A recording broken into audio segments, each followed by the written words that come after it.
Look closely around America's largest mall. You'll find traces of the past, reminders that every place has a story and every story has a place. But one question remains unanswered. 60 years ago, the Beatles took their first ever sauna somewhere in here, and despite their lives being studied so meticulously, nobody knows where. It's not really identified on this plan set. Oh no.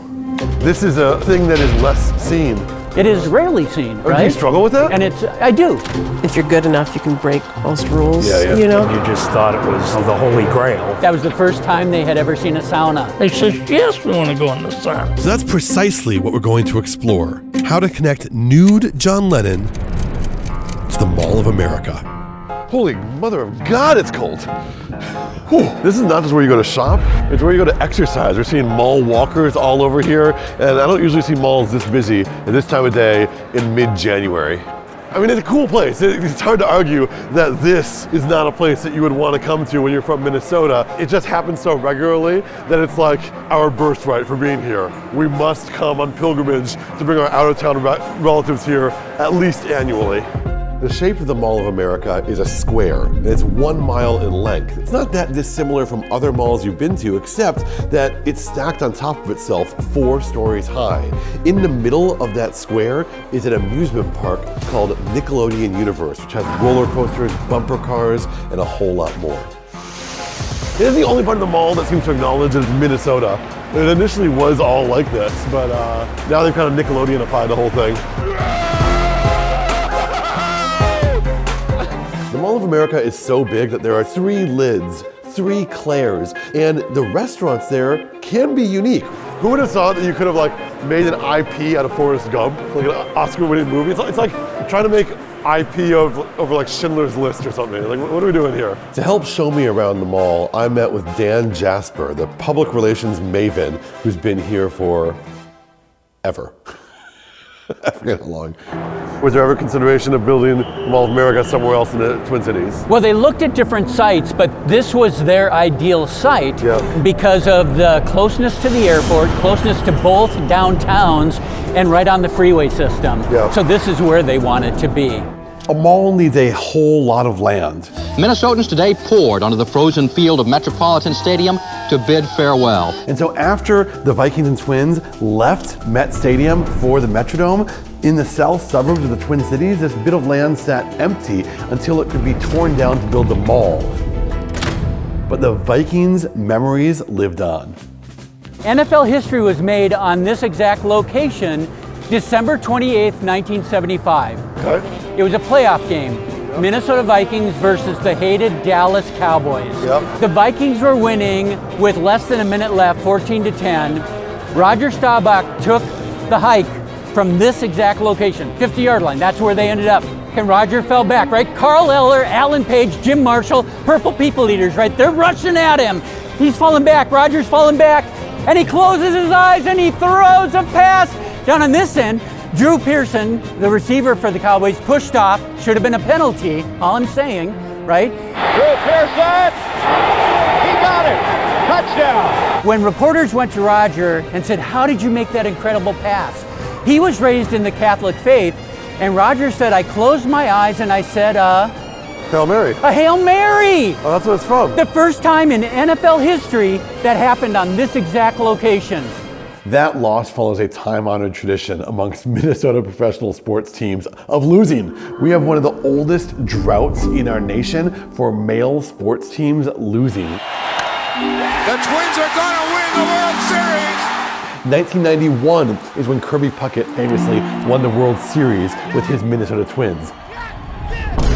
Most other places in our nation, teams are named after cities, but in the home of the Twin Cities, no team owner wanted to pledge allegiance to Minneapolis or St. Paul, and so the Minnesota Vikings are born under the same fire as the Minnesota Twins. And this is actually the location of the home plate for Met Stadium. This mecca for sports changed forever in August of 1965, and it also became a mecca for music. You see, the Beatles were such a massive phenomenon that they couldn't just play in the normal theaters or auditoriums where bands used to play. No. They had to hire out the massive baseball stadium to play at, and they did just that on August 21st, 1965. If we all wave and somebody always says to stop that waving, you're inciting them. You know, there are moments in culture when everyone's attention seems to be drawn to one thing. I wanted to learn a little bit more about what it must have been like for musicians. I sat down with Dessa, the musician from the Doomtree crew. Forget the bull in the china shop, there's a china doll in the bullpen. Dessa is known internationally for both her solo work and collaborations with people like Lin-Manuel Miranda to tell us about her experience performing at different venues. My first job was at the Mall of America. Really? Where? I worked at the Dairy Queen, East Side, 3rd floor, right by Games by James. We're comparing this today to the Beatles and Beatlemania and this thing where it just was this craze, but it wasn't. It took, 6 or 7 years to get to their concert tour, but the way that they changed the way you could consume live music by doing these stadiums. Here are the Beatles!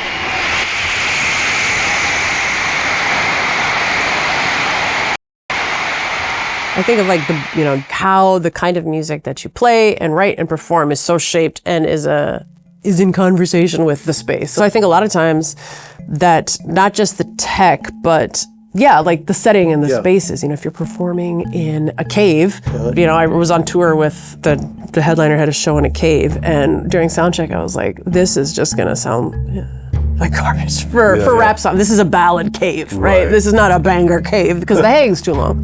I think about that kind of relationship too between like culture, space, and then the actual music that you're writing and performing to.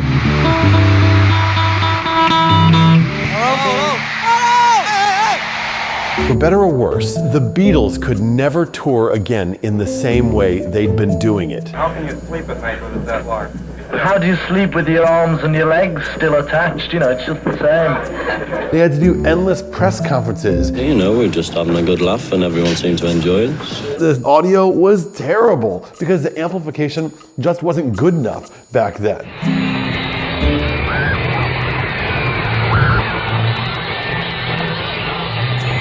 They told us that Minneapolis was a very narrow-minded town, as were its police officials, and that other cities had been very tolerant, and they could not understand why our bars closed at 1 o'clock, nor could they understand many other things. Perhaps it was under these conditions that John, Paul, Ringo, and George were just exhausted and wanted to relax when they arrived at their green room, a room that doubled for the locker room of the Vikings and the Twins.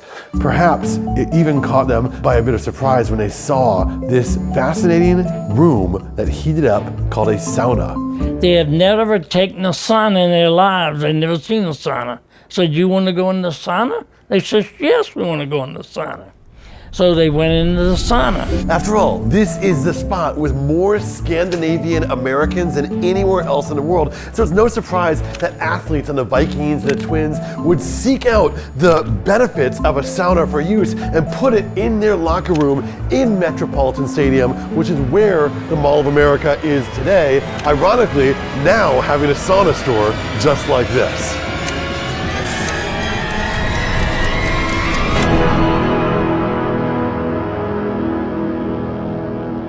There are moments in pop culture when society just can't get enough of a certain thing. And I started to think, what is it like to be in the middle of that maelstrom? Perhaps one of the best comparisons we have today is the musical Hamilton. The most talked about show on Broadway. Just the biggest box office draw in New York City. The Tony goes to Hamilton.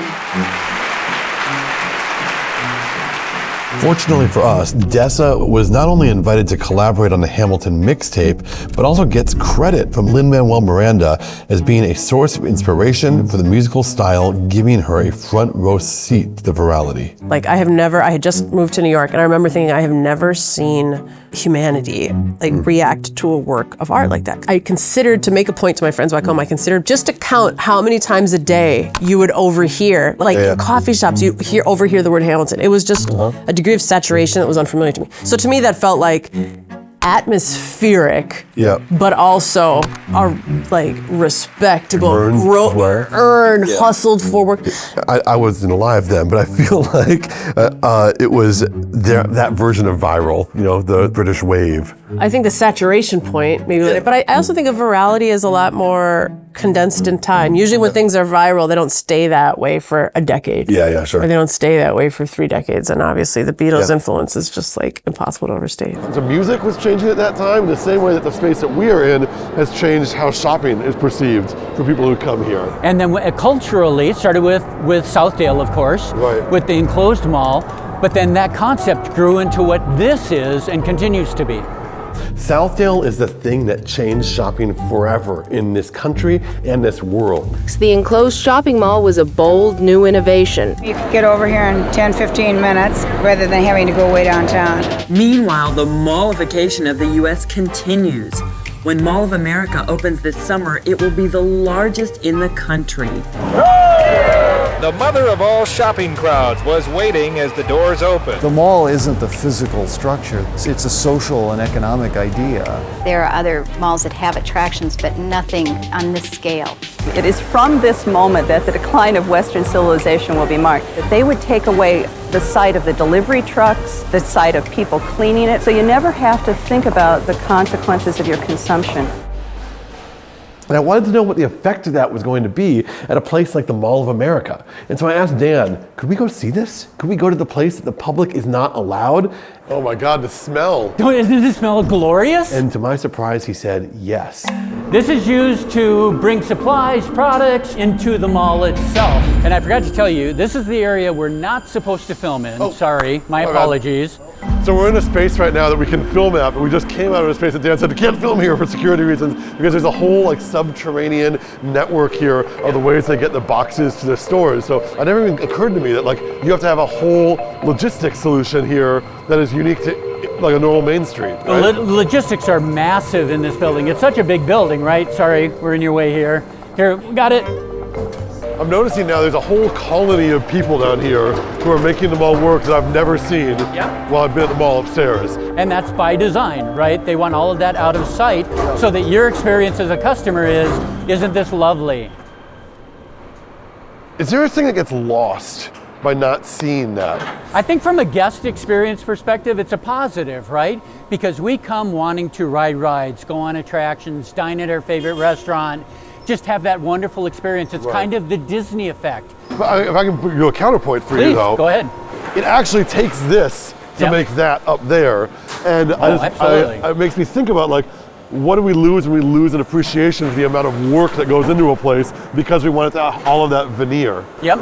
I feel conflicted about it. No, and I absolutely get that, because I think part of our role as consumers.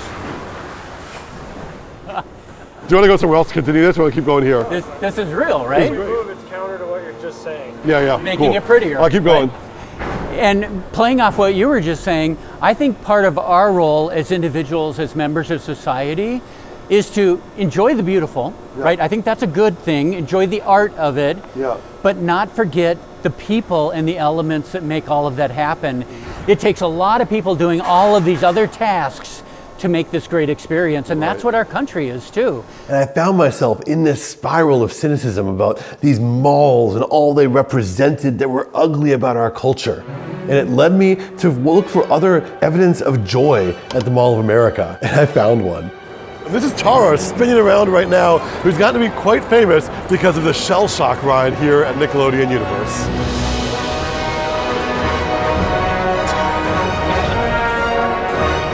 A local woman has become an online celebrity for her passion for a ride at the Mall of America. I'm the queen spinner of Shell Shock.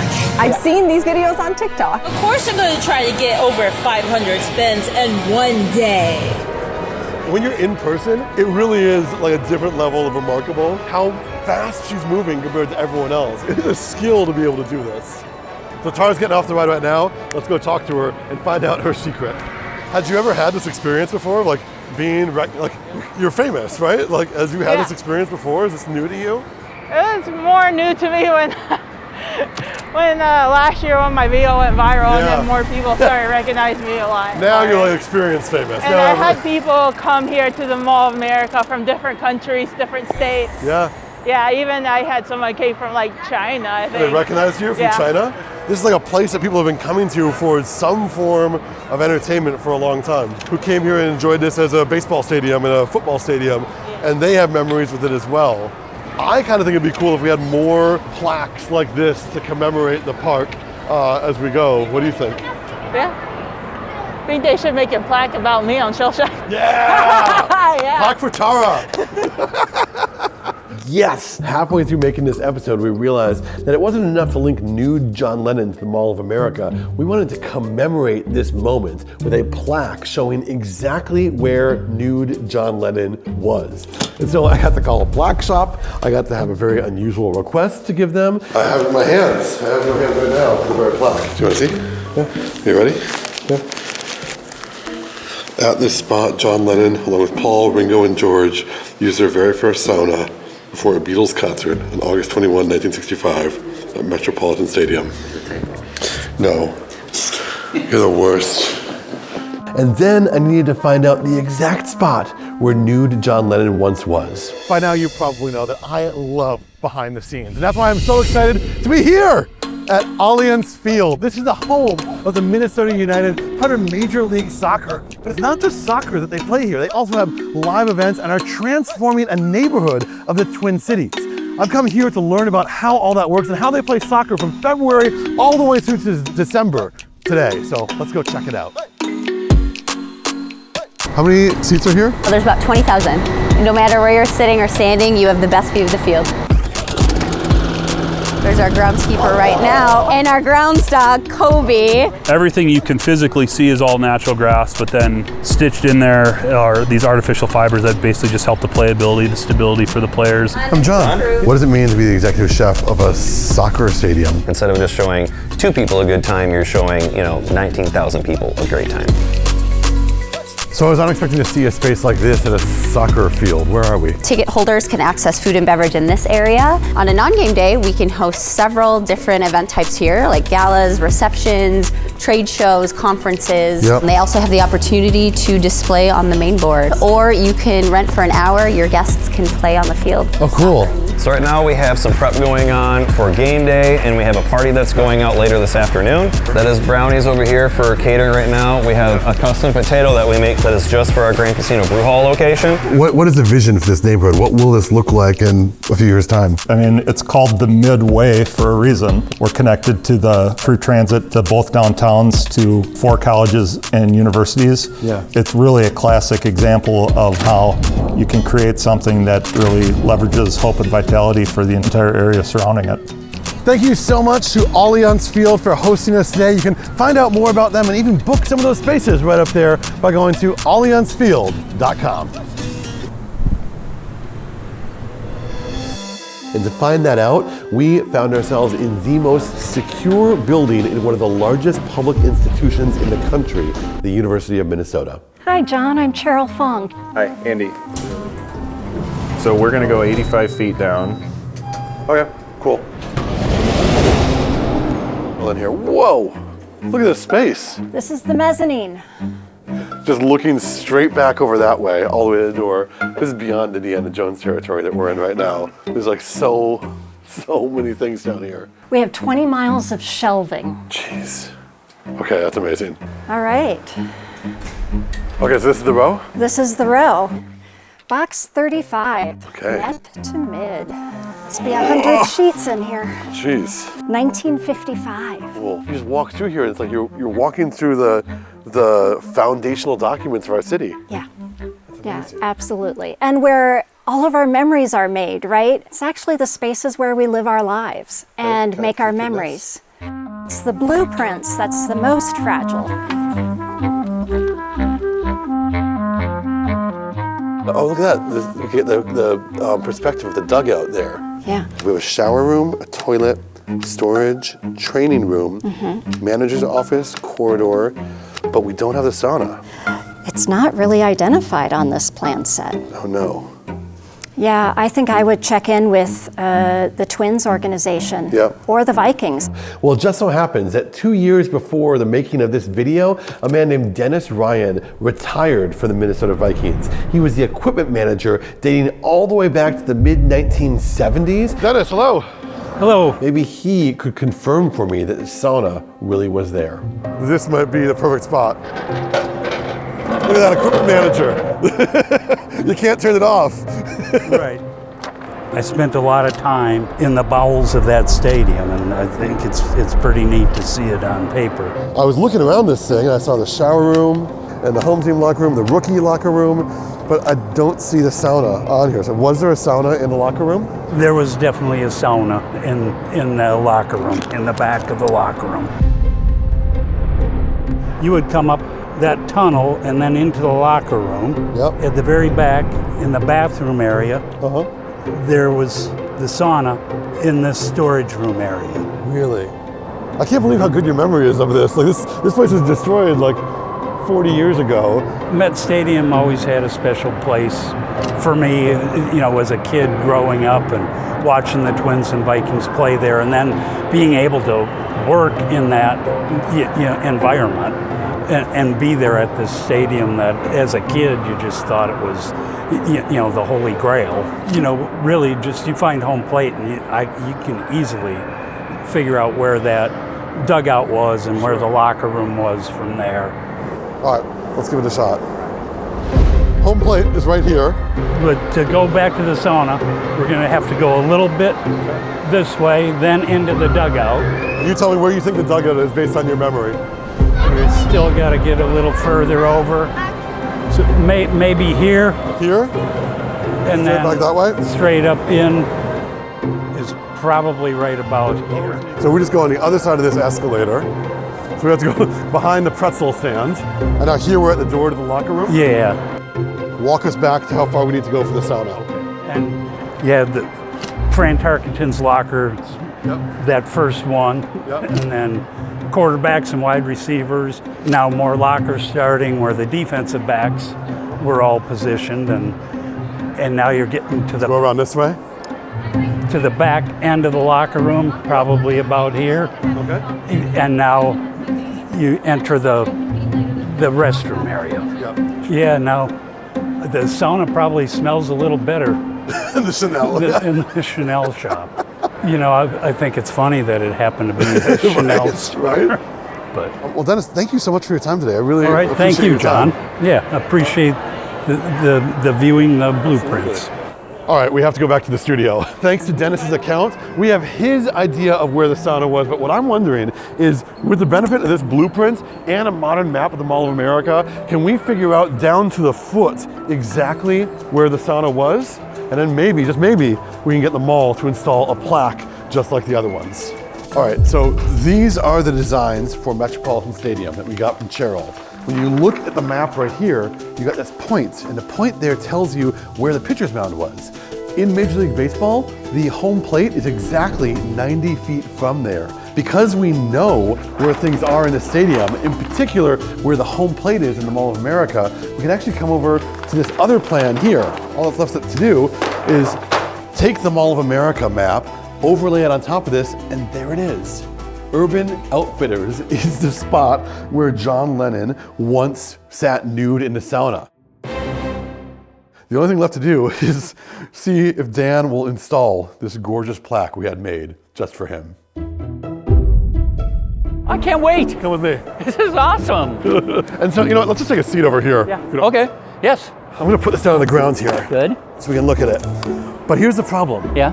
Dennis's recollection doesn't match the research that we've done. From the best of his recollection, see that chair that's closest to us inside Chanel? Yes. That's the door to the sauna. Okay. The research that we've done, what we did is we took this other blueprint. Okay. And we overlaid it with a map of the Mall of America. And based on that, see the Urban Outfitters sign behind us there? Yeah. See that column? Yeah. To the left of it? Yeah. That's where the sauna is. our imperfect science of laying one thing on top of the other tells us one thing, but Dennis's lived experience and memory tells us another. So from my perspective, the best way to circle this square is to meet somewhere in the middle. I love it. Sauna is right here. I love it. This is the spot for the sauna. This is where the Beatles, This as is where you the Beatles said, used the sauna. There was a moment in time when a young John Lennon disrobed and sat basically where we're sitting, kind of how we're sitting right here, in the nude. And so we would like for I'm not sure how to react to that, but okay. You react however you want to this plaque. Wow, that's really nice. Really I mean, good. He's nude, just like in, he was right here. He is. It was August 21, 1965. Yes, he's. Can we get a commitment from you right here that you will install this plaque? I like that. I will do everything in my effort to honor Nude John Lennon. I'm hearing some hedging right now. Yeah, I'm hearing some hedging. I'll do my best. Okay. Now, it may not be completely visible. Okay. I love it. I'm going to get the owners on the phone. I am going to have to grab a photo of that before we leave. Perfect. That's hilarious. I was not expecting the photo. We came here to tell a story. I thought that maybe a plaque would tie a bow on it, but the mall's answer? Maybe.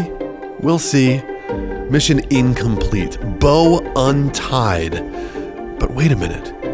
This ridiculous journey took us to the guy who polishes the mall's image for a living. It led us into the archives, literally underground, where people lovingly preserve blueprints as if they were holy relics. We met a rapper who has danced the line between commerce and creativity, a Vikings equipment guy who watched this place rise from the pile of demolition dust, a woman who spins turtle shells online like some kind of 21st century oracle. And weirdly, all this added up, because this isn't just a mall, it is a monument to our messy and magnificent urge to make meaning out of something. So yeah, I am putting up this plaque, not just for the plaque, but for the people who stitched together this strange, beautiful, and deeply silly story. This story, it deserves a place, and this is that place.